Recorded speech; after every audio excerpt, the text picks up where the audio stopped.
सभी पत्रकार बंधुओं को नमस्कार। कल भारत के गृह मंत्री ने, अमित शाह जी ने एक राष्ट्रीय टीवी चैनल पर खुलेआम झूठ बोला, खुलेआम देश की जनता को गुमराह किया और भारतीय जनता पार्टी की रिश्वतखोरी को, उनके ऊपर लगे आरोप को, उनके ऊपर लगे गुनाह को छिपाने का प्रयास किया।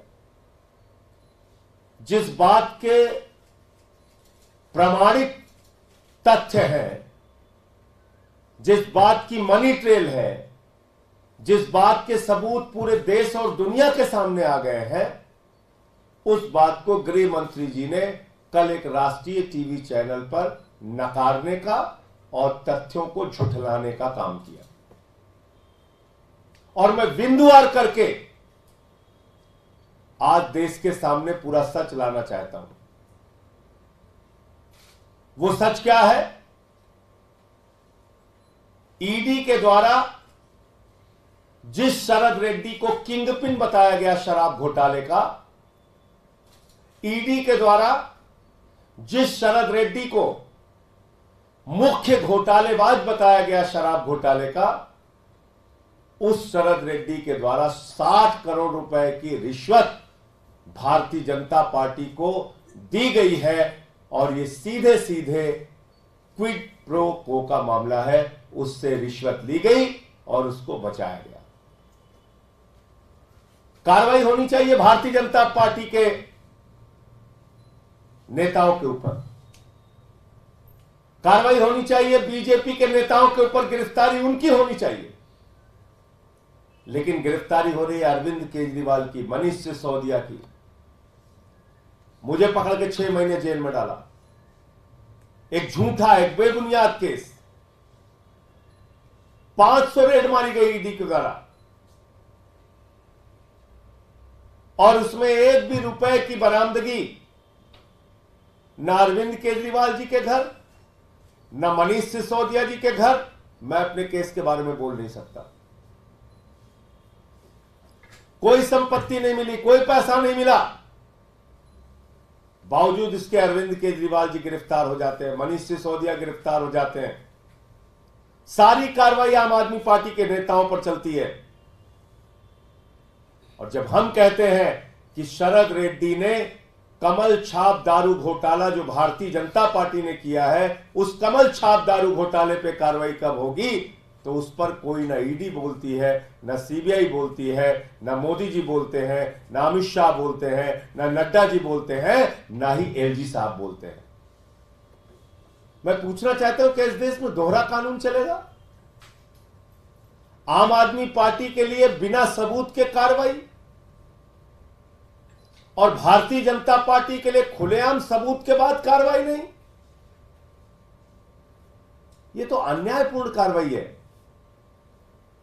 और देश के गृह मंत्री जो कल अपने इंटरव्यू में स्वीकार कर रहे हैं कि उनको सब पता था, तो उसके बाद उनकी पार्टी ने रिश्वत कैसे ली ऐसे आदमी से, जिसको खुद उनकी ईडी कह रही है कि वो किंगपिन है? ये तो आभार और धन्यवाद मैं देना चाहूंगा माननीय सर्वोच्च न्यायालय का कि उन्होंने कहा कि इलेक्टोरल बॉन्ड की डिटेल जारी करो। तब ये पता चला कि ये तो रिश्वतखोरी शराब घोटाले में भाजपा ने खाई है। ये तो आभार व्यक्त करना चाहूंगा, धन्यवाद देना चाहूंगा देश की ओर से माननीय मुख्य न्यायाधीश जी का कि उन्होंने कहा कि नहीं, इलेक्टोरल बॉन्ड अनकॉन्स्टिट्यूशनल है। 5 जजों की बेंच ने कहा यह असंवैधानिक है, असंवैधानिक है, अवैधानिक है, इलीगल है, इसको जारी करो। और उसको खुलेआम प्रधानमंत्री जी भी डिफेंड कर रहे हैं और अमित शाह भी डिफेंड कर रहे हैं। रिश्वतखोरी के पक्ष में मजबूती से खड़े हुए। अब मैं आपको बिंदुवार करके बताता हूं। ये जो शरद चंद्र रेड्डी है, इसने जब इसको दिल्ली में ठेका मिला, उसके बाद नवंबर 2021 से लेके जुलाई 2022 के बीच में इसने 5 जनवरी को 3 करोड़ चंदा बीजेपी को दिया, 12 जनवरी को 3 करोड़ चंदा बीजेपी को दिया, 2 जुलाई को 1.5 करोड़ रुपए चंदा बीजेपी को दिया, 12 जुलाई को 1.5 करोड़ रुपए चंदा बीजेपी को दिया। ये कब दिया? जब उसका ठेका यहां पे चल रहा था तो भारतीय जनता पार्टी को रिश्वत खिला रहा था वो उस समय। ये उसकी तारीख हो गई। अब आ जाइए 9 नवंबर 2022 को उसको जब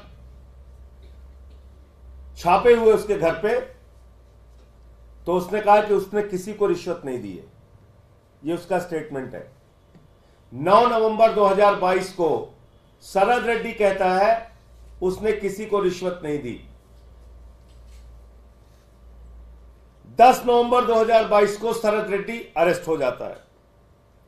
15 नवंबर 2022 को फिर 5 करोड़ रुपए चंदा बीजेपी को देता है। 5 करोड़ रुपए चंदा 10 नवंबर को गिरफ्तार होने के बाद शरद रेड्डी 15 नवंबर को 5 करोड़ रुपए चंदा भारतीय जनता पार्टी को देता है। पार्टी विद द डिफरेंस, दुनिया की सबसे बड़ी पार्टी, कमल छाप दारू घोटाला करके पैसा लेकर रिश्वत खाकर दूसरों पर आरोप लगाने वाली पार्टी 5 करोड़ रुपए की पहली किस्त पाती है। कब? 15 नवंबर 2022 को। जब वो ईडी के अरेस्ट में था तो उसके अकाउंट कैसे चल रहे थे? जब वो ईडी के अरेस्ट में था तो अपने बैंक खाते से वो कैसे वो पैसा बीजेपी को ट्रांसफर कर रहा था। 6 जनवरी 2023 को उसकी एक चार्जशीट आती है जिसमें ईडी कहती है कि शराब घोटाले का किंग पिन है शरद चंद्र रेड्डी। ध्यान से सुनिएगा। 6 जनवरी 2023 को यानी कि उसकी गिरफ्तारी के बाद 10 नवंबर 2022 को गिरफ्तारी होती है। 6 नवंबर 2023 को उसकी चार्जशीट आती है जिसमें ईडी कहती है ये शराब घोटाले का किंग पिन है, मुख्य घोटालेबाज है और सबसे बड़ा लाभ उठाने वाला व्यक्ति है। 20 जनवरी 2023 को जब इसकी बेल एप्लीकेशन लगती है तो ये क्या कहता है अपनी बेल एप्लीकेशन में?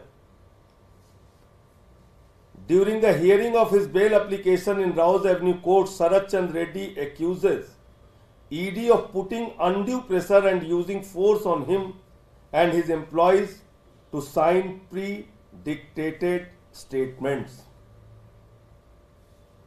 20 जनवरी 2023 को शरद रेड्डी कहता है कि उसके ऊपर और उसके कर्मचारियों के ऊपर ईडी दबाव डाल रही है अपनी ओर से कहे गए और अपनी ओर से लिखे गए बयानों पर हस्ताक्षर करने के लिए, बयानों को देने के लिए। He claimed that the accusation of paying 100 crore bribe to Delhi government officials was baseless। 20 जनवरी 2023 को ये शरद रेड्डी कहता है कि 100 करोड़ रुपए रिश्वत देने की बात, दिल्ली सरकार के अधिकारियों को देने की बात पूरी तरह निराधार है, झूठी है। उसकी बेल एप्लीकेशन तो पड़ी होगी, पढ़वा लीजिएगा, थोड़ा मेहनत कीजिए। मीडिया के लोग जैसे आम पूड़ी मिठाई पे इतनी मेहनत कर रहे हैं, थोड़ी मेहनत इस पे भी कर लीजिए। आम पूड़ी मिठाई आलू पे तो दिन रात मेहनत हो रही है, इस केस की पड़ताल तो कीजिए, सच तो लाइए देश के सामने। क्या हुआ है अरविंद केजरीवाल के साथ? और क्यों मैं बार बार कह रहा हूं कि यह गहरी साजिश है। और कल गृह मंत्री के बोलने के बाद तो पूरे देश को यह जानना जरूरी है। आगे पढ़ रहा हूं। 26 अप्रैल 2023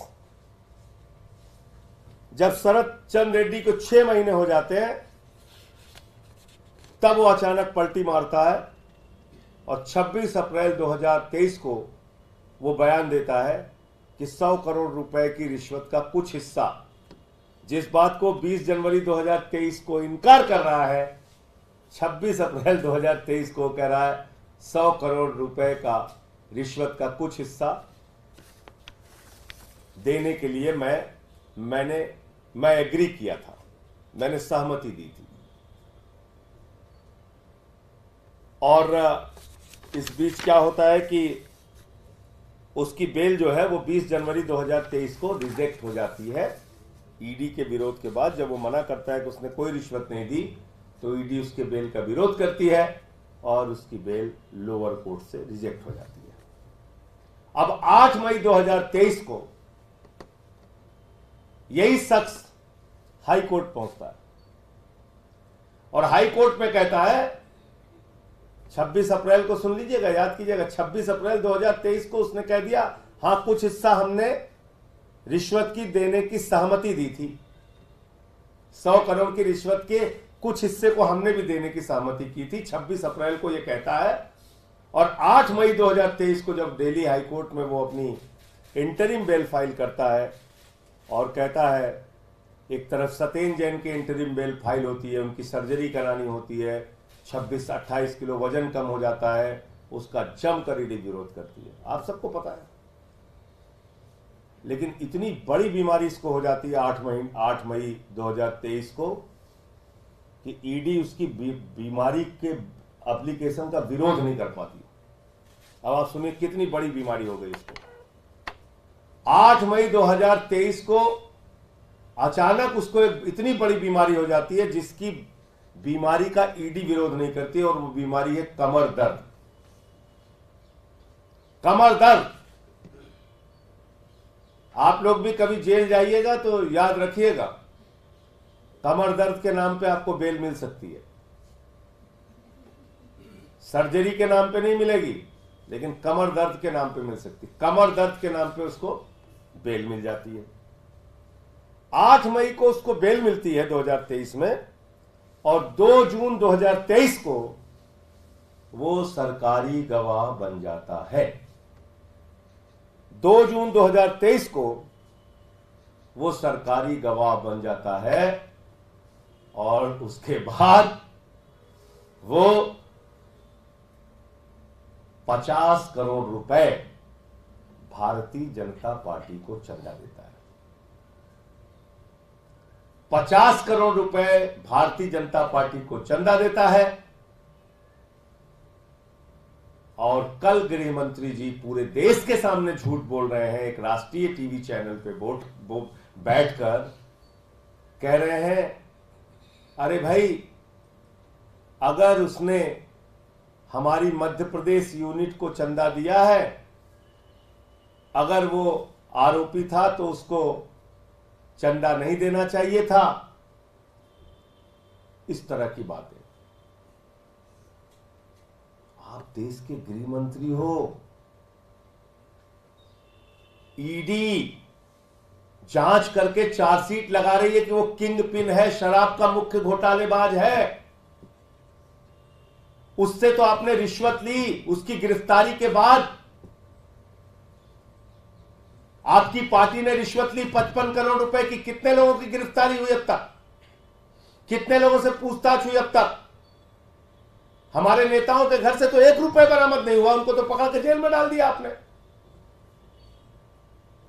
जिस व्यक्ति ने खुलेआम आपको 55 करोड़ रुपए गिरफ्तारी के बाद और 5 करोड़ रुपए गिरफ्तारी से पहले 60 करोड़ रुपए की रिश्वत दी है, उस पर कार्रवाई अब तक क्यों नहीं हुई? तो आपने तो स्वीकार कर लिया कि आपने पैसा लिया है।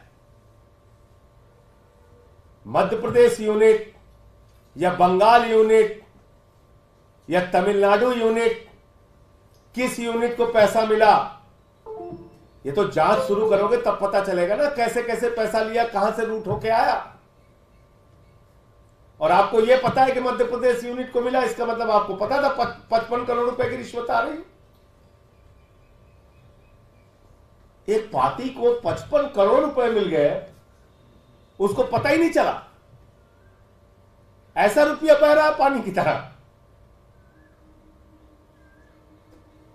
और उसके खाते नहीं सीज हुए, उसकी प्रॉपर्टी अटैच नहीं हुई,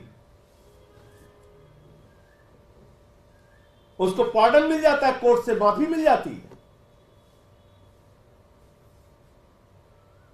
तो ये तथाकथित शराब घोटाला पूरी तरीके से खुली किताब की तरह अब देश के सामने आ गया है। शराब घोटाला जो हुआ है वो कमल छाप दारू घोटाला है, और ये कमल छाप दारू घोटाला देश और दुनिया की सबसे बड़ी पार्टी, सर से लेकर पांव तक भारतीय जनता पार्टी शराब घोटाले में डूबी हुई है। और उसके सारे प्रमाण और तथ्य मैंने तारीख वार एक एक डेट करके आपको बता दी। और मैं उम्मीद करता हूं कि आम, आलू, पूड़ी, केला इससे बाहर निकलकर अब कम से कम ये सत्य भी देश के चौथे स्तंभ को दुनिया के सामने, देश के सामने रखना चाहिए। मुझे इतनी बात कहनी थी। आपका कोई प्रश्न हो आप पूछ सकते हैं।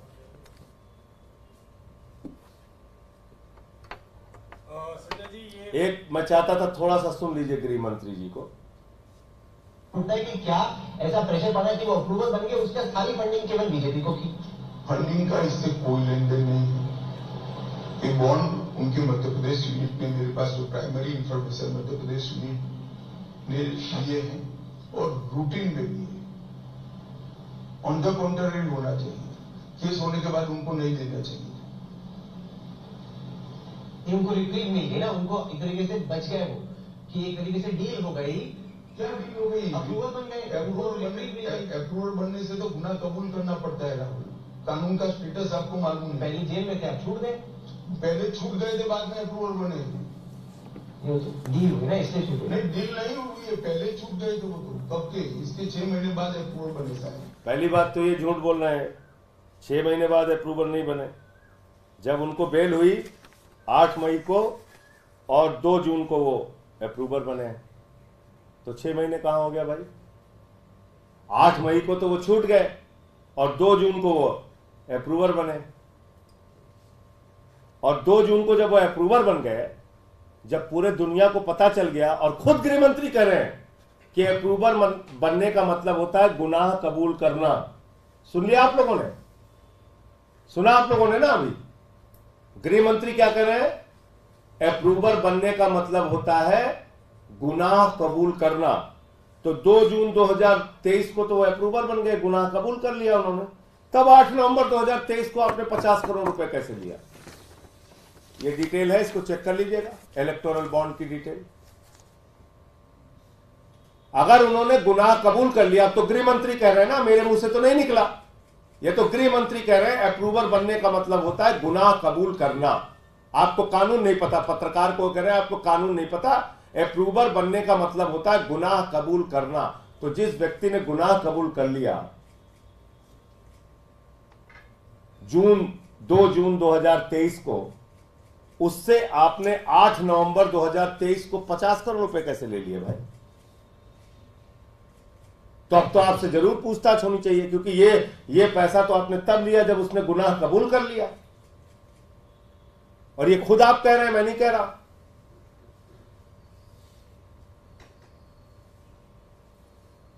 शाम को 6:30 बजे 21 मार्च को जैसे ही इलेक्टोरल बॉन्ड की डिटेल देश और दुनिया के सामने आई, जैसे ही ये पता चला कि दरअसल कमल छाप दारू घोटाला तो भाजपाइयों ने किया है, 6:30 बजे ये जानकारी आई और 7:14 पे ईडी पहुंच जाती है अरविंद केजरीवाल जी के घर।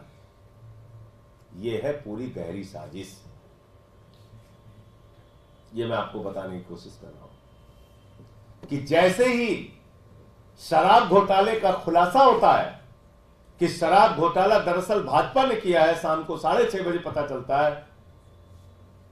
7:14 पे तुरंत ईडी पहुंच जाती है अरविंद केजरीवाल जी के घर और उसके बाद उनको गिरफ्तार कर लिया गया। जी, आपका प्रश्न था। सर, मैं ये कह रहा था कि शरद चंद्र रेड्डी का मामला आप लोग बार बार उठा रहे हैं, कई बार प्रेस कॉन्फ्रेंस में ये कहा है, डिटेल्स बता रहे हैं कि जो भी ट्रांजैक्शन हुआ है, बीजेपी को जो पैसा दिया गया है, कोर्ट में भी अरविंद जी ने ये बात कही है। इसका वे आउट क्या है इस पूरे मामले में? आप लोग इसका वे आउट सीधे सीधे ये है कि जांच एजेंसियों को देश की जनता से तनख्वाह मिलती है। वो किसी नरेंद्र मोदी के या अमित शाह के नौकर नहीं है।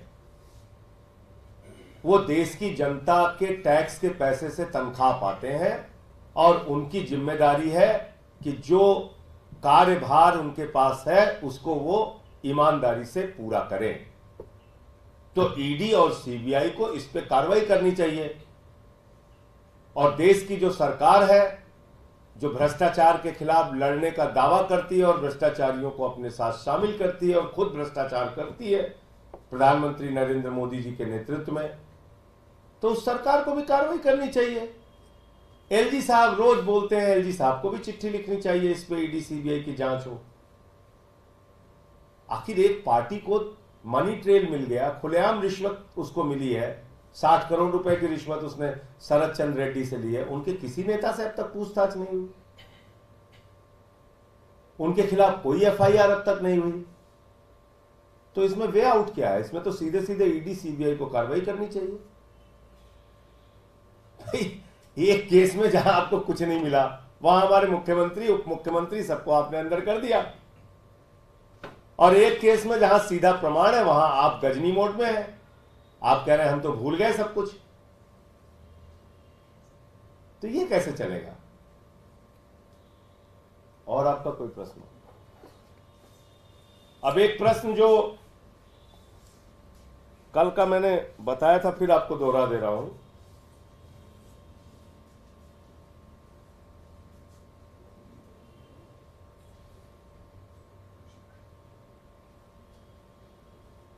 आम पूड़ी मिठाई वाले पे, क्योंकि आपको लगेगा कि नहीं उस पे तो बोले ही नहीं। तो इसका पैरा, जो कोर्ट का ऑर्डर हुआ था जिस दिन अरविंद केजरीवाल जी न्यायिक हिरासत में भेजे गए थे, 1 अप्रैल 2024 को, तो उस दिन कोर्ट ने क्या ऑर्डर किया है, कृपा करके ये आप लोग जरूर सुन लीजिए और आपके टीवी चैनल पे जब भी आम पूड़ी मिठाई चले तो ये खबर जरूर चलनी चाहिए साथ में, वरना कहीं ना कहीं वो तथ्यों को छुपाने की बात होगी। इससे ईडी के झूठ का खुलासा होता है। Jail authorities, jail hospital, the jail superintendent concerned is also hereby directed to provide the accused applicant with isabgol, glucose, toffees, banana as and when required in the case of sudden fall of his sugar level. ये court के order में है। मैं हैरान हूं कि आप लोगों ने दिखाया क्यों नहीं अब तक। इसलिए तो कोर्ट के ऑर्डर में लिखा हुआ है कि उनको ग्लूकोज, केला, टॉफी ये उपलब्ध कराई जाएगी। आप लोगों को तो शायद पता भी नहीं होगा, उनकी ईडी कस्टडी में उनकी शुगर 45 तक गई थी। किसी को पता है इस देश में? 45 तक गई थी उनकी शुगर। देश के जितने पत्रकार अरविंद केजरीवाल को जानते हैं, वो जानते हैं कि वो इंसुलिन आज से नहीं 20 साल से ले रहे हैं। पिछले 30 साल से वो शुगर के मरीज है। ये सच आखिर क्यों छिपाया जा रहा है? इसीलिए हम बार बार कह रहे हैं कि एक गहरी साजिश है अरविंद केजरीवाल के खिलाफ, केंद्र की सरकार के द्वारा, प्रधानमंत्री नरेंद्र मोदी जी की सरकार के द्वारा उनको जान से मारने की ये साजिश है। इंसुलिन न देना अपने आप में ऐसी आपराधिक कार्रवाई है जो कि जानलेवा है, जो किसी का जीवन ले सकती है। क्योंकि आप सब जानते हैं, अगर कोई शुगर का मरीज है, उसको इंसुलिन ठीक से नहीं मिली या उसका शुगर डाउन हुआ, तत्काल उसको कुछ भी ग्लूकोज खाने के लिए नहीं मिला, मीठा खाने के लिए नहीं मिला, तो उसके साथ कोई भी घटना हो सकती है। ये आप सब लोग जानते हैं। और इसीलिए कोर्ट ने ऑर्डर किया कि उनको ग्लूकोज, उनको टॉफी, उनको केला उपलब्ध कराया जाएगा। और 48 मील में से एक आलू पूड़ी चली गई प्रसाद के रूप में। आलू पूड़ी, आलू पूड़ी, आलू पूड़ी चल रहा है।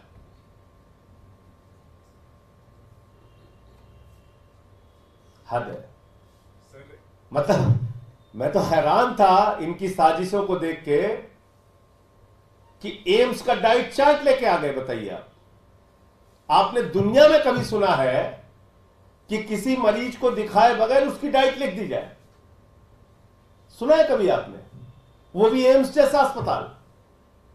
ना मेडिकल हिस्ट्री देखी गई अरविंद केजरीवाल की, ना उनका वेट लिया गया, ना उनका मसल लिया गया, ना उनके बीमारी के बारे में जाना गया, और ना ये जाना गया कि इनको किन चीजों से एलर्जी है, किन चीजों से नहीं है। और उनका डाइट चार्ट दिखा रहे हो आप, एम्स का डाइट चार्ट कल बनवा के लेके आ गए। ये क्यों कर रहे हो साजिश भाई? दुनिया का कोई डॉक्टर बगैर मरीज को देखे हुए, उसका वजन लिए हुए, उसकी बीमारी की हिस्ट्री जाने हुए डाइट नहीं लिखता है। तुम्हारी साजिश एक्सपोज हो रही है भाजपाइयों। तुम देश के सामने पूरी तरीके से बेनकाब हो रहे हो। एम्स जैसे अस्पताल को, एक प्रतिष्ठित अस्पताल को आपने इन्वॉल्व कर दिया। अरविंद केजरीवाल को दिखाया आपने एम्स में? दिखाया है तो दिखाइए, आपने कहां दिखाया? जब किसी मरीज को आपने दिखाया ही नहीं, उसकी मेडिकल हिस्ट्री नहीं रखी किसी के सामने, तो आपने कैसे भाई उनका डाइट चार्ट बनवा लिया एम्स से? हवा में। और शुगर लेवल की बात मैं बता रहा हूं, मैं तो बताया एक दिन उनकी शुगर ईडी कस्टडी में 45 तक पहुंच गई थी। किसको पता है देश भर में? तो आप जीवन से खिलवाड़ कर रहे हैं। कुख्यात से कुख्यात अपराधी अगर वो कह दे हमारे सीने में दर्द हो रहा है, तो उसको तुरंत एम्स लेके भागते हो। कोरोना के समय में कोई एम्स में भर्ती था, कोई कहीं भर्ती था, कोई कहीं भर्ती था।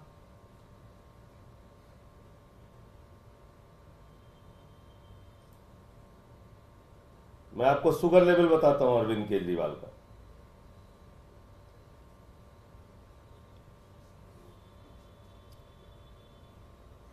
बारह अप्रैल को अरविंद केजरीवाल की शुगर थी 320, 13 अप्रैल की थी 270, 14 अप्रैल की थी 300, 15 अप्रैल की थी 300, 16 अप्रैल की थी 250, 17 अप्रैल की थी 280।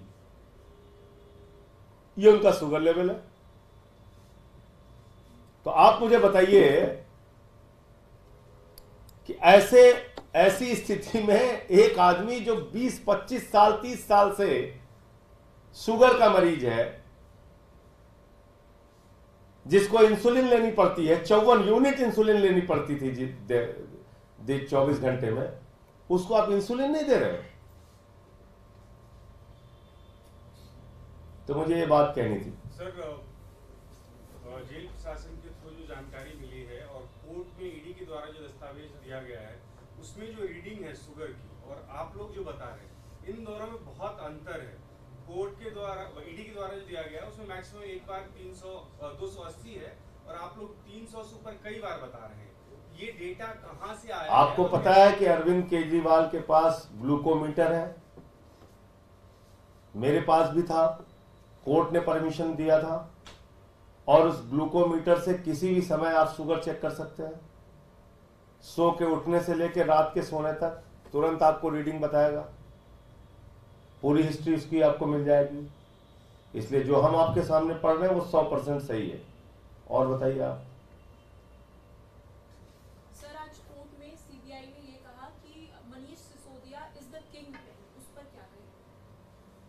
देखिए, अब किसी के कहने के पीछे कोई तथ्य होना चाहिए ना, कोई सबूत होना चाहिए, कोई आधार होना चाहिए। हवाई बातें, अरे साहब इनको इतनी रिश्वत दी, इन्होंने गोवा में खर्चा कर दिया चुनाव में। तो चलिए हम 10 स्टेटमेंट दिलवा दे रहे हैं, सब कहेंगे 5 करोड़ रुपए हमने अमित शाह को दिया, 10 करोड़ नड्डा जी को दिया, 20 करोड़ रुपए नरेंद्र मोदी जी को दिया, 100 करोड़ रुपए इनकी बॉम्बे यूनिट को दिया, 50 करोड़ रुपए इनके मध्य प्रदेश यूनिट को दिया, और इन लोगों ने खर्चा कर दिया चुनाव में। न सिर है न पैर है आपकी जांच का।